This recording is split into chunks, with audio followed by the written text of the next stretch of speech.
5-Minute Habits for Healthy Living. This week's habit is called forgiveness.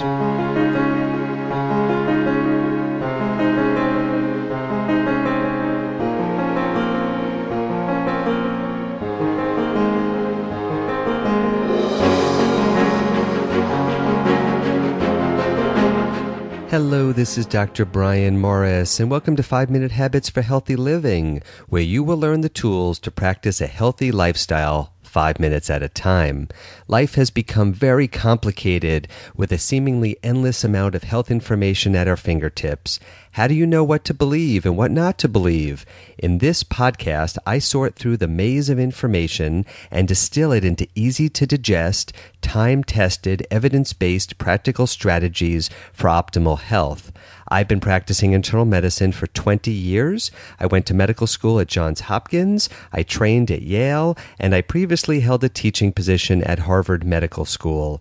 I currently practice medicine and hold a teaching appointment at UCLA Medical School here in Los Angeles, where I teach these tools and these strategies to medical students, house staff, doctors, and of course, to my patients. Before we get to this week's habit, I'd like to remind you that the information contained in this podcast and at 5minutemd.com is intended solely for educational purposes and should not be used to diagnose, treat, or prevent any health condition or illness.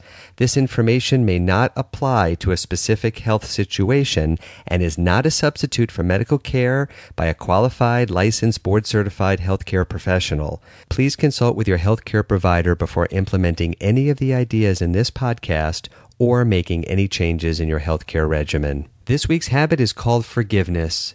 Life is but a string of moments tied together in the circle of life, just like the classic song Circle by Harry Chapin. Yes, this sounds a little cliched, but this is the way life works. During a lifetime of moments, we revisit thoughts and feelings and experiences many times. And because life often feels like a circle, we often fall into the trap of believing that our past and our future have more meaning than they actually do. We forget that although we need to learn from our past and plan for our future, we only truly live life in each moment. If we spend too much of our time focused on the past and the future, we will find it much more difficult to enjoy each of the precious moments of life. Of all the habits that we will review on this podcast, this one is the most challenging. Haven't you ever thought about what our world would be like if people just let go of past grievances? Probably too much to hope for in our lifetime, but we can do our part. By the way, when I say that we should let go of past grievances, that doesn't mean that we should pretend that the past didn't happen or ignore what people have done in the past. That would be foolish.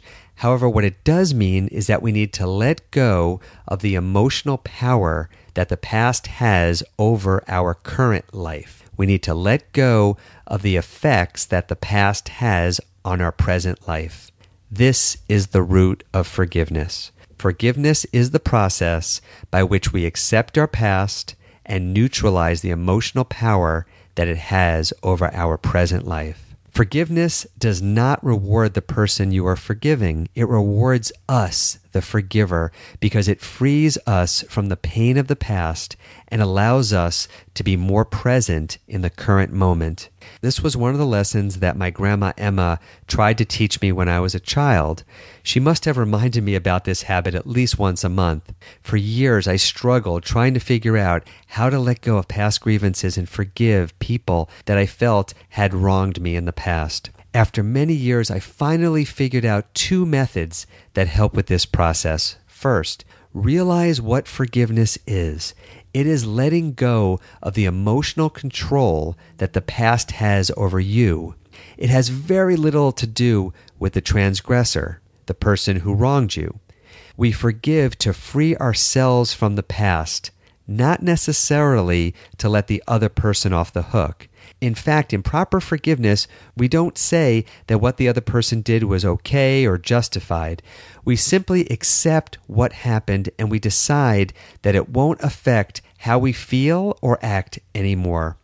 In all likelihood, the person will never apologize or admit that they did anything wrong, but that doesn't matter in true forgiveness. In true forgiveness, the healing occurs within ourselves apart from the other person.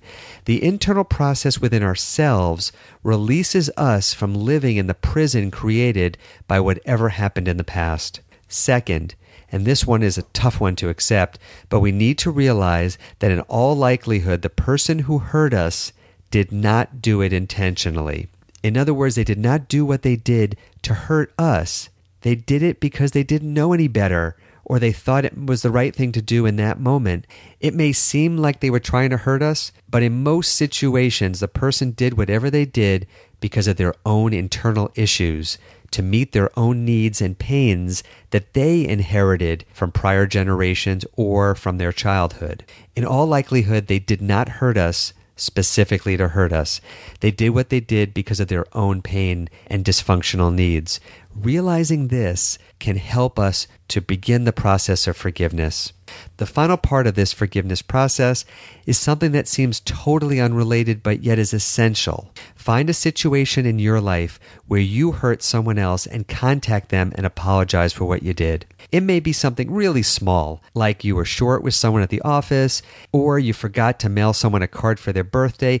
It could be something big or small, but apologizing for our own past transgressions helps us to let go of the pain and anger associated with our grievances against others. It really works. Forgiveness works to release us from the past and to allow us to live fully in the present. Working through this process helps us to avoid the cycles of emotional pain and frees us to get the most out of each moment. Let's keep the dialogue going. Let me know what you think of this week's Habit for Healthy Living. Post your comments and your experiences on the 5-Minute MD Facebook page. Follow us on Twitter at Brian Morris MD and visit us anytime at 5minutemd.com. Let your friends know about the podcast and make sure that you are subscribed on iTunes. When you subscribe to the podcast on iTunes, you will receive new podcast episodes as soon as they are posted. If you're finding the information on this podcast helpful, you may want to check out these episodes as well. And lastly, if you have a few minutes, stop on by iTunes and leave our podcast a review. Thank you so much for listening, and remember to make today count. I will see you at the next 5.